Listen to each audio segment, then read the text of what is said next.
(1996년 10월 23일) 인천의 한 아파트에서 살인 사건이 발생했습니다.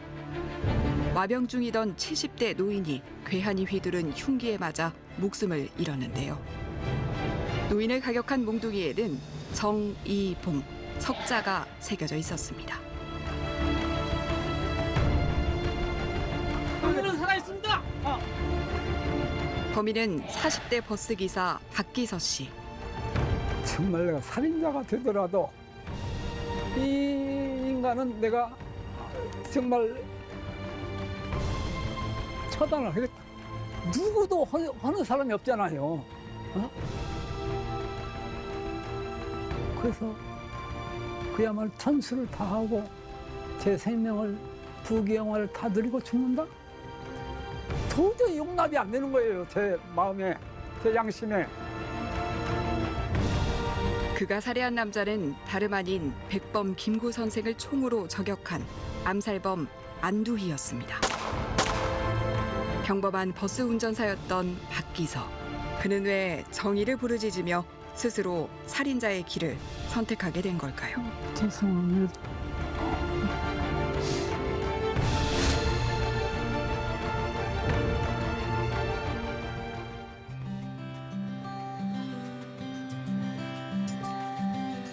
그 일이 있고 23년이 흘렀습니다. 올해 72의 박기서 씨는 개인 택시 영업을 하고 있습니다. 버스와 택시를 합쳐 운전대를 잡은 세월이 35년. 그간 사고 한 번 낸 적 없는 모범 기사입니다. 예전에는 좀 알아보시는 분들이 좀 있었나요? 있었죠. 어떤 사람이 버스를 뗐는데요. 예. 복직해가지고 예. 버스를 하고 있는데 딱 올라타면서 예. 알아보고 예. 경례를 붙이면서 타요.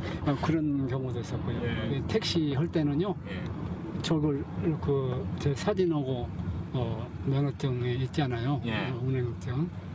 저걸 보고는 아, 이름이 적혀 있어요. 이름 적혔으니까 금방 검색해가지고 예. 아니 박기서 선생님이 옛날에 이런 거 그냥 금방 검색해가지고요. 예. 알아봐요. 내가 여러 번 들었던 얘기가 예. 좀 사람이 그냥 덩치도 있고 예. 좀 무락무락하니 그럴 줄 알았는데 이렇게 조그마한 사람이 그런 짓을 했냐고 이런 식으로 외형이 좀 의외다. 네, 의외다고. 예. 이웃집 아저씨처럼 평범한 모습. 사건 당시 그는 부천의 한 버스 회사에 다니고 있었습니다. 예, 70-2번 저기 이 차. 이건 이제 선생님이 예전에 모셨던 버스. 예. 70-2번. 저 70-2번이 손님이 출퇴근 시간에는요 문을 못 닫을 정도로 손님이 많아가지고 참 정말.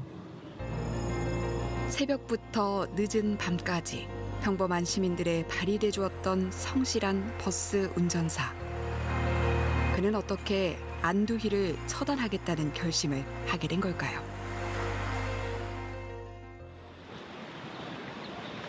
백범 김구 선생의 집무실이 있었던 경교장.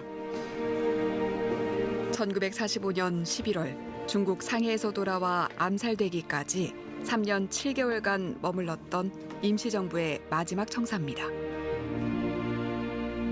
전에는요 이쪽으로 해서 안두희가 이쪽에서 쏘았다는 그때 전에는 발자국도 있었어요.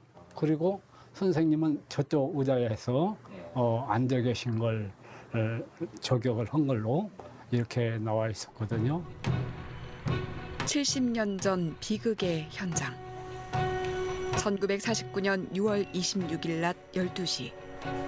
당시 32살의 육군 포병 소위였던 안두희는 백범 김구의 거처를 찾아가 총격을 가했습니다. 네 발의 총탄을 맞은 김구 선생은 그 자리에서 숨을 거뒀습니다. 지금도 선명히 남아있는 그날의 흔적.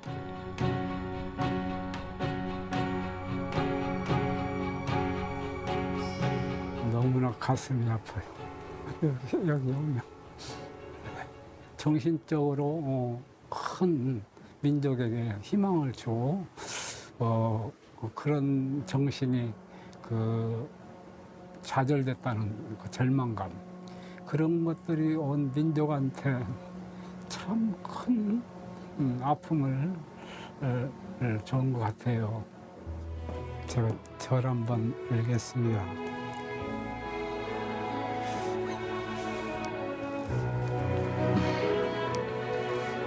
가난 때문에 초등학교 밖에 나오지 못한 박기서 씨는 배움의 갈증을 독서로 풀었습니다.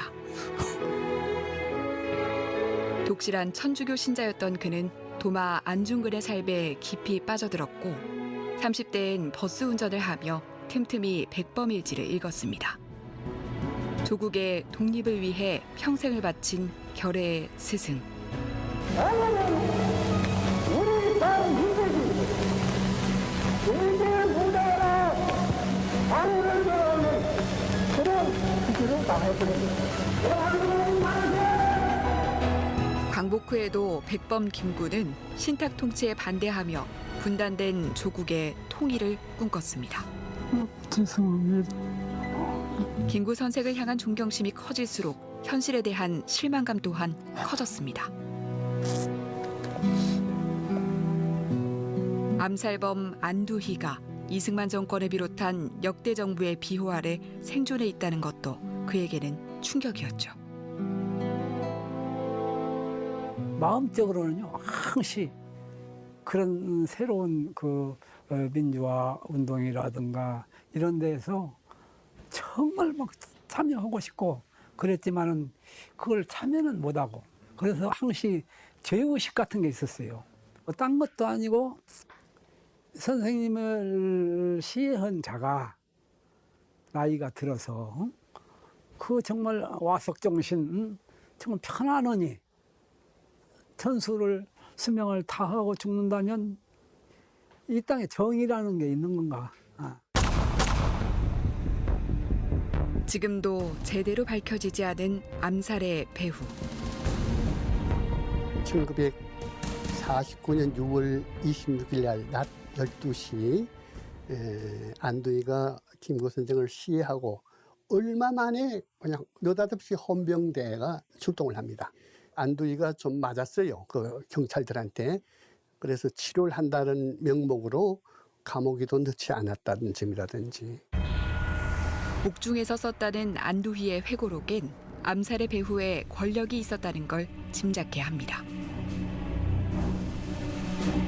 신문에 실린 사진을 보니 내가 아닌 엉뚱한 사람이라 웃음이 나왔다. 살인수에게 황송한 온정을 베풀고 갔다. 단 며칠 동안에 체중이 는 것 같았다. 백범 선생이 시해당한 것은 1949년 6월 26일인데요. 그 1년 전에 1948년 8월 15일 대한민국 정부가 수립이 됩니다. 그리고 9월 9일 날 조선 민주주의 인민공화국이 북한에서 또 수립이 됩니다. 그해 말에 소련군이 철수를 합니다. 그러면서 그들이 야 우리도 철수하니까 미군 너희들도 철수해. 그래서 미국은 울며 겨자 먹기로 그해 6월에 철수를 하게 됩니다. 그러니까 미국은 그때 알았어요. 우리가 철수를 하면 이게 남쪽은 허약하다. 그런데 이 김구라는 존재는 분단의 아주 극렬한 반대자고 그 북에 가가지고 사김회담도 하고 어떻게든지 그 분단을 막으려고 자기 몸으로라도 막으려고 그렇게 하다가 결국 정부가 수립되니까 일선에서 물러났지만 그래도 그 김구를 따르는 많은 그 국민들이 그러한 지원이 있다는 것을 누구보다도 미 군정이나 뭐 그 당시에 이승만 정권에서 너무나 잘 알았습니다. 그래서 큰 친미 정권을 유지하는데 상당한 방해 세력이었습니다. 안두희는 무기징역을 선고받았지만 1년도 안 돼 특별사면으로 풀려났고 군에 복귀했습니다. 예편 후에는 군납업으로 큰 부를 쌓았죠. 이승만 정권이 무너진 4.19 혁명 이후 암살 배후에 대한 조사가 시작됐지만 안두희는 공소시효를 이유로 풀려났습니다. 그 후로도 그는 수차례 피습당하며 진상 고백을 강요받았지만 자백을 하고도 말을 바꾸는 등 끝내 배후를 밝히지 않았습니다. 응징이 이런 테러 응징을 할 정도 가지고는 그 사람 죄값이 턱없이 부족하다. 거기에는 그 사람의 정말 그 죄값을 정말 제대로 받아야 된다 하는 게 저는 그 사람의 생명까지도 끊어야 된다 이런 생각을 하게 된 거예요. 1996년 10월 23일 오전 그는 인천 안두희의 집으로 갔습니다. 한 11시 그러니까 반쯤이 되니까 문이 열리는 거예요. 덕덕. 그러니까 그냥 밀치고 들어가가지고 그때 안두희가 그렇게 앞에 와서 딱 섰어요. 근데 그 순간 저 큰 손으로 권총으로 선생님을 사살했는가를 생각을 하니까 불꽃이 튀는 이런 막 분노가 딱 치솟았어요. 그때 허리춤에다 이렇게 가지고 간 정의보 그걸로 그냥 팔을 여든을 바라보는 나이. 건강 상태가 좋지 못했던 안두희는 별다른 저항도 하지 못한 채 박기서 씨가 휘두른 몽둥이에 비참한 최후를 맞이했습니다. 피 묻은 정의봉과 집 주소를 남겨둔 채 범행 현장을 빠져나온 그는 그 길로 인근의 한 성당으로 달려가 자신이 저지른 죄를 고백했습니다.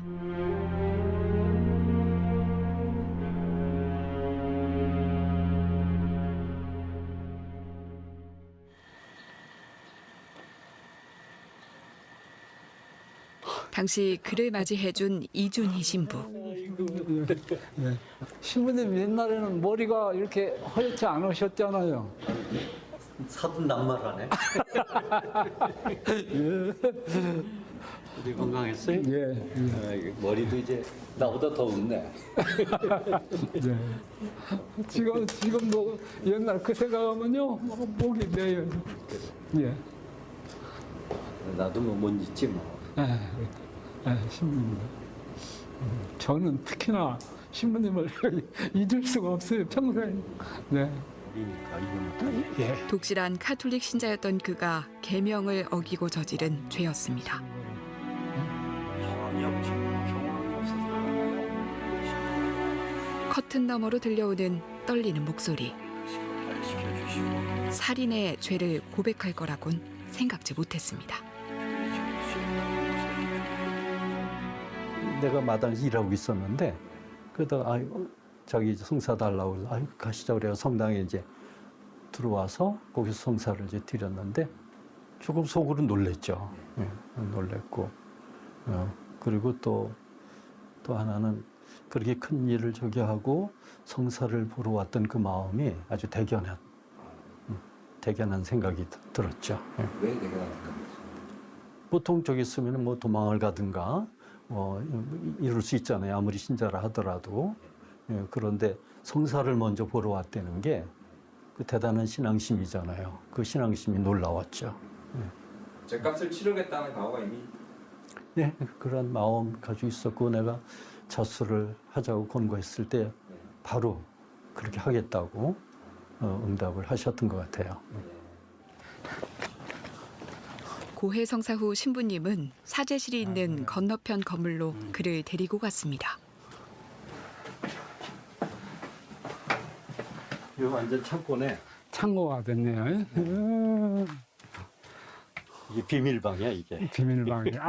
비밀방이 있어요. 여긴 아무도 모르지. 예.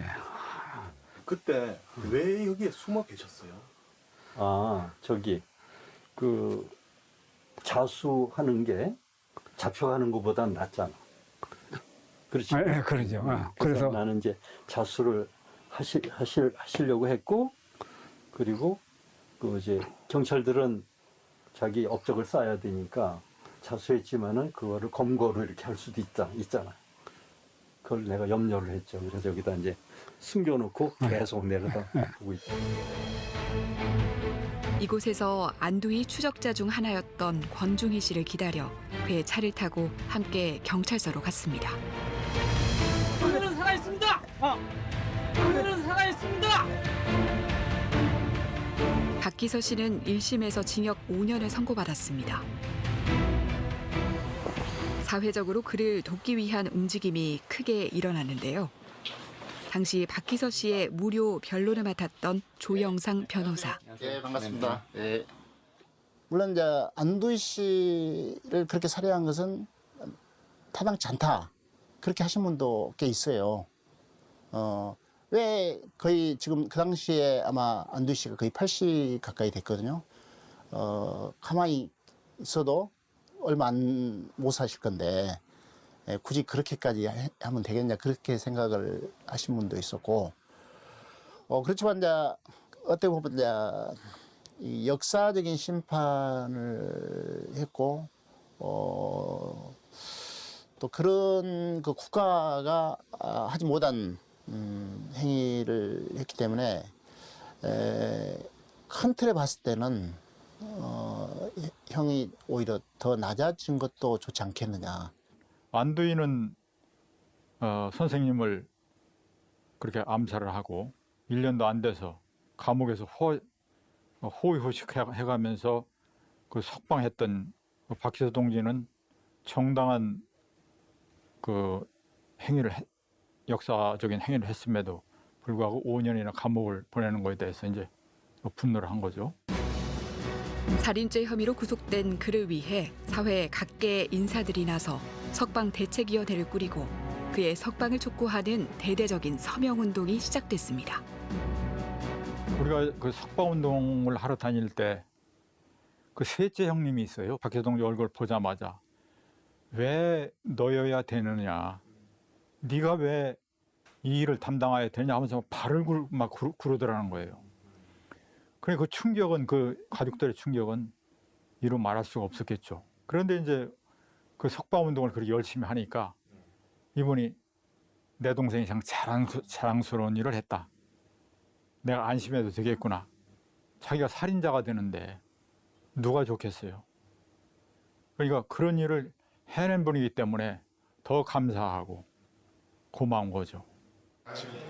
대법원에서 징역 3년형을 확정받은 박기서 씨는 1년 6개월 복역 후 3.1절 특사로 석방됐습니다.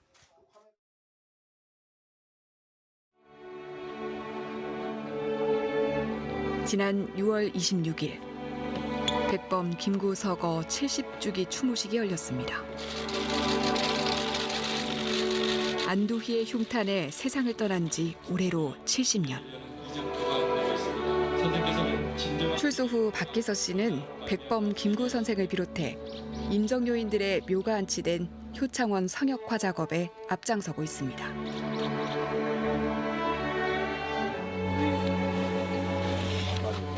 효창원을 사랑하는 사람들 우리 이 모임에서 선생님 추모일마다 꽃을 올리고 3인사한테도 돌아가신 날 꼭 이렇게 꽃을 올리고 그렇습니다. 조선왕실의 묘역이었던 효창원.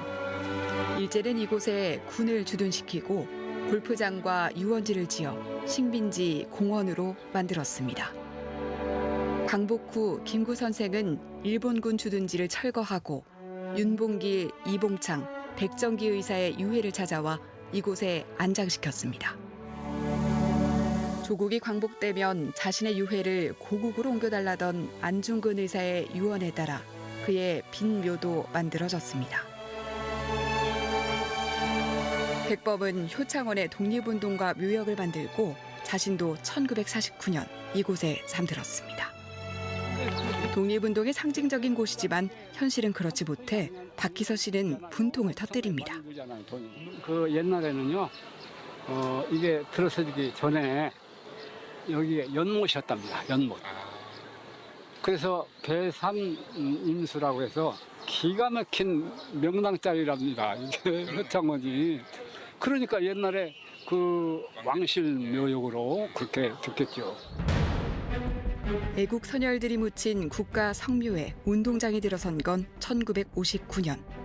당시 이승만 정권은 아시안컵 축구대회 유치를 핑계로 많은 이들의 반대에도 불구하고 축구장 건설을 강행했습니다.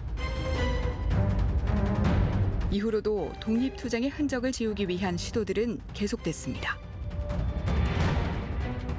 이 모습이 효창원이고 울창했던 그 수위 56년도에 군용 불도저가 나무와 잔디를 다 밀어서 없애가지고 지금 민농산이 된 겁니다. 이게 연탄재 갖다 여기 막 이게 땅이 패이고 하니까 연탄재로 메운 거죠. 여기가. 이게 임시정부 주석을 지낸 분들, 임시정부를 살려낸 분들의 대우를 이렇게 했다 이런 얘기죠. 이승만 정부의 그 소속된 관계자들은 눈에 가시예요, 이분들이. 일제시대에 친일파들이 중심이 돼서 정부 조각을 했기 때문에 백범 선생이나 이런 이봉창, 윤봉길, 안종을 의사, 그러니까 국민들한테 이 지역이 수망받는 그런 장소여서는 안 되고, 놀이시설을 만들어야 여기 국민들이 다 글로 이 정신과 선생님의 통일 사상 이런 것들이 성물이 저리 옮겨가 버리거든. 그간 효창공원을 국립묘지로 지정하자는 움직임도 있어 왔지만 번번이 무산됐습니다. 특히 이승만 정권 당시 건설된 축구장을 철거하는 문제는 효창공원 성역화의 핵심으로 꼽혀왔는데요. 하지만 축구계의 입장은 다릅니다. 효창운동장은 국내 최초의 국제축구 경기장이자 한국 축구의 산실이라는 주장. 우리 축구인들이 철거 안 된다. 지금 여기에서 2,000경기를 1년에 2,000경기를 소화를 해요.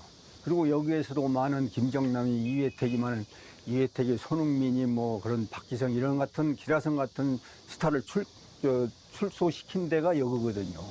여기 나온 데가 여기 축구계 성지거든요. 여기가요. 그래서 우리는 그게 안 된다. 이걸 어떻게든 살려야 되겠다. 운동장 철거 문제가 주요 지금까지 많이 의견이 있었고 논의도 있었습니다. 효창 운동장 역사성이 있기 때문에 축구장 기능은 유지하되 앞으로 주변가의 역사, 문화, 또 스포츠, 근린 생활들이 가능한 그런 다층적 공간으로 조성하는데 공감대를 모을 수 있었습니다. 전체적으로 추모 시설이나 추모 행사라든지 문화 시설을 할 수 있는 그런 공간으로 개방적으로 이렇게 바뀌게 된 겁니다. 임시정부 100주년을 맞은 올해 이곳이 대한민국 독립운동의 성지로 다시 서길 박기서 씨는 바라고 있습니다.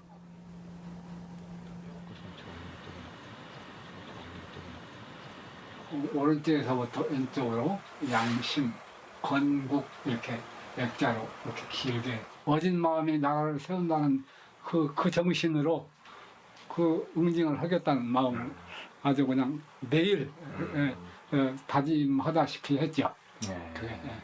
근데 이제 내가 출소해가지고 출소할 때까지도 집사람이 그걸 놔뒀는데 언제인가 그렇게 다 그걸 갖다가 뛰자고 해가지고 뛰어버렸어요. 아, 동의하에 동의하에 된 거예요? 그래야지 어떻게 하겠어요. 뛰어버리겠다고 하는 걸. 집사람이 이렇게 해놨다고 다 버리려고 하는 걸 이렇게 그나마도 갖다 이렇게 집사람 버립니다. 버리려고 하세요? 네, 버리려고 그래요. 아, 왜요? 저 좁은데 집 좁은데 책 쌓아놓고 있다고. 밖에선 안중근 의사의 버금가는 평가를 받지만 집에선 한없이 작아지는 가장. 23년이 지났지만 그때 일은 가족들에게 씻을 수 없는 상처로 남았습니다. 이게 우리 고등학교 때 큰딸 아마 이 일이 있기 1년이나 2년 전인 것 같아요. 아이들에겐 자상한 아버지, 아내에겐 누구보다 성실한 남편, 가족밖에 모르던 평범한 가장이었습니다. 하루아침에 가장이 그냥 이렇게 사람을 죽여가지고 경찰서에 끌려갔다 하니까 그냥 저희 애들이나 저희 집사람은 정말 저를 도저히 지금도 그런 가족을 두고 어떻게 그런 일을 할 수가 무책임하니 그런 일을 할 수 있었느냐고 지금도 공박을 듣고 있습니다. 가족들 모두가 네.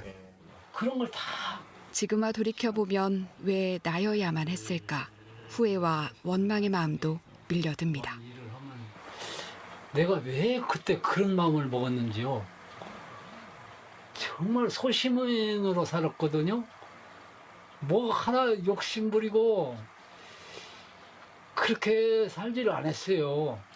정말 거기에 그 사람이 지은 그 죄만큼은 정말 거기에 맞는 정도의 죄값을 받아야 된다는 그 강한 생각이 들었어요. 그래서 그걸 누구도 하지 않으니까, 응? 그걸 아니까 내가라도. 그런데 이게 하루 이틀에 이게 생각을 한 게 아니고 몇 년을 걸쳐서 내 삶의 모든 것을 생각해 볼 때 이것은 옳은 일이다 하고 판단을 한 거거든요. 이게 이제 유치원에 갔다 오면 이렇게 아주 천진난만을 했어요. 지금도 고이 간직하고 있는 작은 딸의 사진들. 마음에 상처가 컸던 딸은 30이 되던 해 암으로 세상을 떠났습니다. 방을 따로 얻어가지고 생활을 할 정도로 아버지하고는 대화 없이 이렇게 살다가 몸이 안 좋으니까 그때서 집에 다시 들어온 지가 한 4개월 만에 4개월 만에 떠났어. 그러니까 그 슬픔이라는 건 정말 말할 수 없이 컸죠. 그때가 보고 싶으면 보면요 막 위안이 되고 그래요.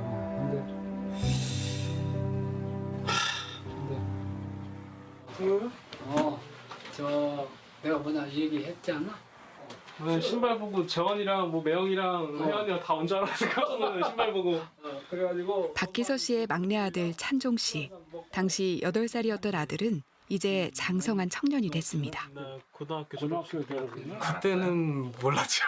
그냥 아버지가 오랫동안 못 보게 될 거다라고만 말씀하셨던 것 같아요. 근데 그게 정확히 어떤 일인지도 모르면서 그냥 막연하게 그냥 그 당시에 이제 집안에 들어오셨던 뭐 어르신들이나 뭐 기자분들 하는 얘기 듣고 감은 그러니까 얼핏 감은 있었던 것 같아요. 그냥 그런 일이 있었고 그래서 아버지가 오랫동안 못 돌아오실 거고 뭐 그런 거에 대해서 그냥 그거를 깨달아서 그런지 어머니한테 그렇게 얘기 듣고 다음날 학교 가서 왠지 모르게 울었어요.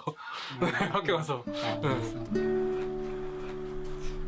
지금은 누구보다도 아버지의 선택을 이해하고 존경하는 아들이지만 평범한 가족이 감당하기엔 참 버거운 시간들이었습니다.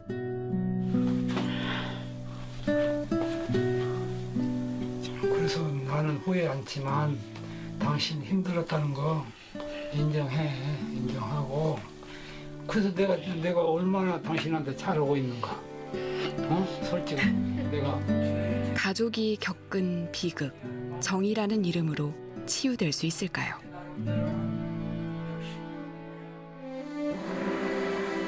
(2019년) 대한민국.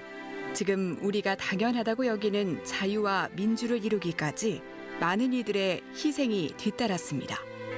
지금 우리 사회는 그들이 꿈꾸던 세상이 돼 있는 걸까요? 내 소원이 무엇이냐 하고 하느님이 물으시면 나는 서슴지 않고 내 소원은 대한 독립이요 하고 대답할 것이다. 그 다음 소원은 무엇이냐 하면 나는 또 우리나라의 독립이요 할 것이요. 또 그 다음 소원이 무엇이냐 하는 세 번째 물음에도 나는 더욱 소리를 높여서 나의 소원은 우리나라 대한의 완전한 자주 독립이요 하고 대답할 것이다.